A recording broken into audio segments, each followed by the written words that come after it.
How's it going, everyone? I'm Vanth, and welcome to my first ever YouTube tutorial showing how to make the M8A7 Howl on the M8A1.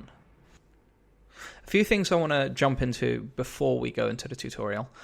I want to let you know that basically any camo that's done on the M8 doesn't look fantastic in-game. There's two reasons for that. Number one, they lower the quality, render it down in-game, so anything with high detail, which this camo does have, does not really live up to the image that you see outside of the game. And also, the M8 is a bit curved, and that kind of plays tricks with the flat image, and it does make it look a bit funky sometimes. So just be aware of that, and if that really matters to you, maybe this should be something you put on your emblem instead. It would definitely be different to anything that you see out there, and it's still very detailed. The first step is obviously to find a picture of the M8A7 Howl. So I went on Google, ooh, camera reception in there, just hopped on Google and found this picture of it.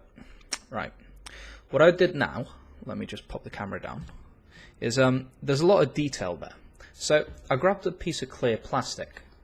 You can get that from several places. An easy source is if you have an old Xbox 360 case, you can cut the plastic, like the clear plastic part from the case itself. And what I do with this is I get some sellotape and I tape it onto the screen there to then trace the outline of the howl. So I'll do that real quick. Once you've traced the outline onto the clear plastic, you now glue the clear plastic onto your screen.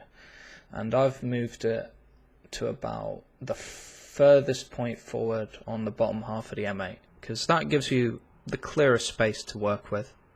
Right, so once you have your traced outline of the howl stuck on your screen where you want it, you now go to the workshop and you try and find shapes that are the most appropriate for the outline in these areas. I like this sort of, can't describe that shape, but that shape there, I liked it a lot for the teeth. It was perfect for the teeth, actually, so I used a lot of it individually. I used a little mustache there for the jawline because it had a good contour on it. And yeah, I just progressed through the workshop and found the shapes that I felt were appropriate for the outline that we have traced. There's that mustache shape right there that is actually excellent to sort of show the effect of fur. So I used that for the outline, and just regular shapes to fill in the gaps. Make sure every single gap is filled, obviously, because that's going to be important moving forward. Next, what I think I drew was the eye. Now, the eye is kind of important. There's tons of good shapes that you can make the eye out of in the workshop. I went for quite a standard shape, but you need to spend some time on this part because the eye really gives the character to the howl. So what I like to do is I like to do a nice simple black eye with a sort of a semicircular, what do you call it, iris or eyeball, I guess, and that makes it quite vivid, gives it a lot of attitude. Then I did the nostril, which was, yeah, just a not quite square shape, rectangular, trapezoidal type shape, and I just laid it on top and saw what I thought was nice.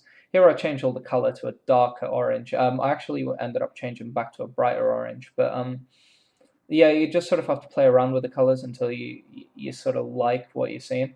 Here I'm trying to copy the texture effect from CSGO. I can't copy it identically, obviously. I have 64 layers, so I went for a similar style. What I did is I got the flame effect, or the flame template, and I just laid it over the howl within the actual outline boundaries. I did the flame effect on a few different colors, overlaid them one on top of the other, and I changed the opacity, and that makes it look a bit more 3D, a bit more vivid. I just kept within the oranges and yellows. You can sort of deviate to the reds, that's entirely up to you.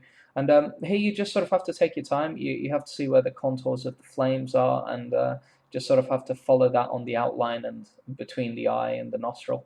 And you just sort of have to see what looks good. It's almost impossible for me to show you exactly every individual one, and it's kind of redundant as well, because even trying to copy it would just sort of lead to a different result in the end, because we have different traced outlines. Here I just did the background. It's quite simple. It's a black background, and then on top of it is sort of a black fading into red background.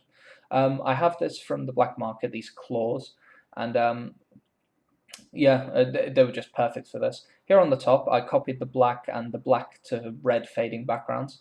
I did something slightly different to the video you saw on T Martin's. I added the flame style effect. Basically, it's the same effect that we used in the Howl to add texture. I just did it on bigger flames here. I did a little claw at the top.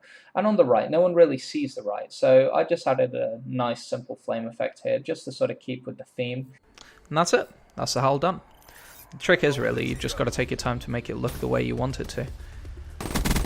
That's my first ever tutorial done. I hope you guys liked it. I hope it was useful. I will be doing more, but I won't be rushing into them because I want the content in my channel to be of quality. I'm not going to rush and put something out that's subpar. What that does mean is that when you do see me pop up in your subscription boxes, be sure to click. It will be something entertaining, I promise. If you did enjoy the video, please do leave a thumbs up and a like. It really does help me out and it does motivate me to do more. And that's me. Vanth out.